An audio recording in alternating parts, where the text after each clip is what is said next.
So it's 6 a.m. Perfect time to record some voiceovers. I snuck out of the room. Kids are still asleep.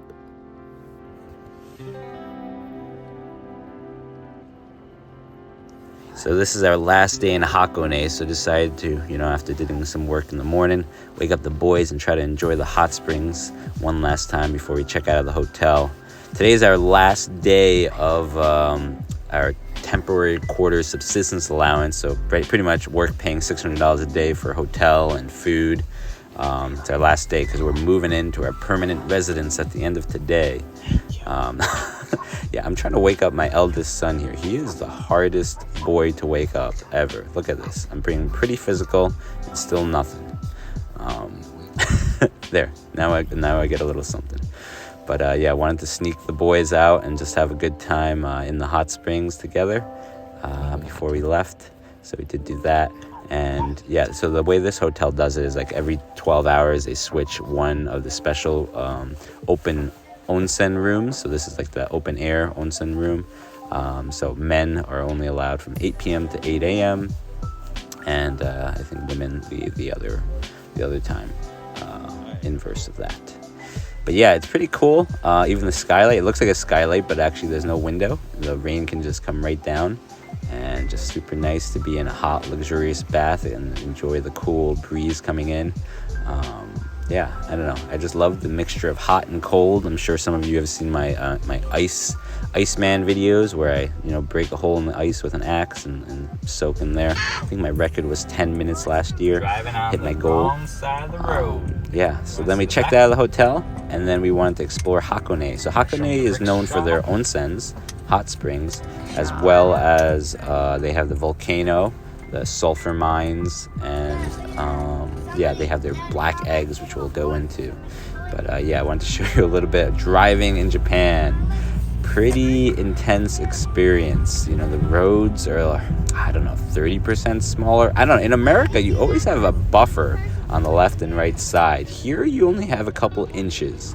Like, what a one-way road would be in America is a two-way road in Japan. And then you have the added complication that Japan is like a walking and biking country. So sometimes there's no sidewalk, and then you have two-way traffic, and you have bikers, and you have walkers, and just like it makes for a very intense car ride where you have to 100% pay attention because there's no room for error. You have maybe half an inch sometimes. Here we went back to the hotel to check out the shrine. Since the steps weren't wet, they let us in this time. And then we went to the Sunzan cable car station.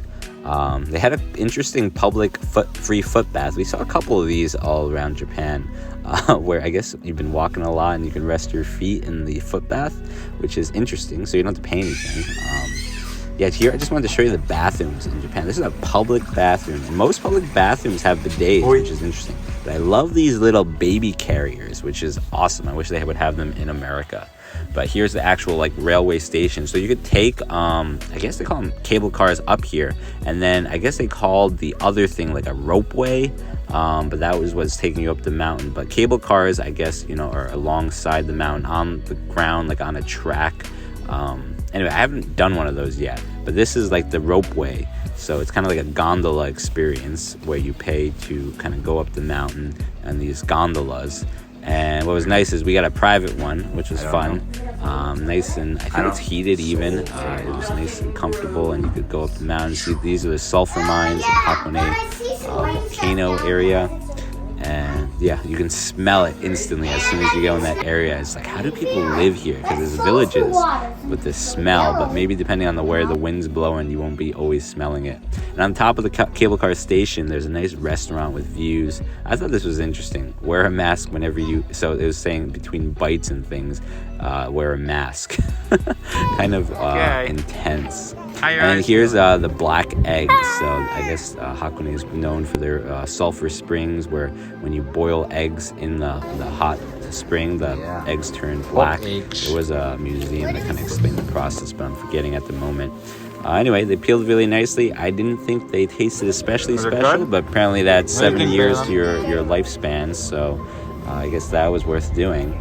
The kids enjoyed it though. They gave a little salt packet too, and we just had a nice little picnic with the black eggs of Hakone. that were boiled right at the volcanic hot springs there. They had a bunch of other desserts there too, and little snacks that you could chew on. So this is like black ice cream. I think it was just vanilla ice cream with like charcoal in it or something.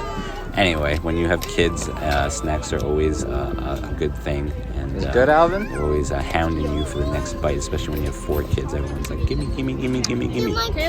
But that's just the way it is. You can see their black milk ice cream mustaches. We continued on the Ropeway. You can actually take it all the way to the Lake Atsugi, I believe it's called, where they have pirate ships you can tour. We didn't end up doing any of that stuff. We went on a little hike that was kind of uneventful.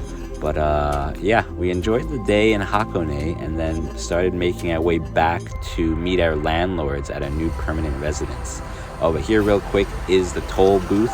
So the main highways do have tolls in Japan. If you don't have the ETC, which is kind of like their easy pass, you have to, take the ticket stub and then pay it at the next toll booth where it sees how far you've gone, and then you pay yen. A lot of the machines, most everyone I've been to have taken bills. You don't need coins necessarily, but yeah, that's kind of how you do it. Some of them have attendants where they tell you, okay, it's this much to pay and stuff like that. So this is the house. Landlords were kind enough to make us dinner, and yeah, here is some of the grounds. I'll have a video dedicated just to this place. It's an old 100-year home. We wanted something spacious, and the new modern homes in Japan aren't really so spacious. So anyway, I'll have a video dedicated to that. There were some complications, some miscommunications, some unexpected expectations. Anyway, we'll get into that in the next one. Thanks for joining us, guys, and definitely subscribe and leave us a comment. Hope you've been enjoying the videos. Godspeed.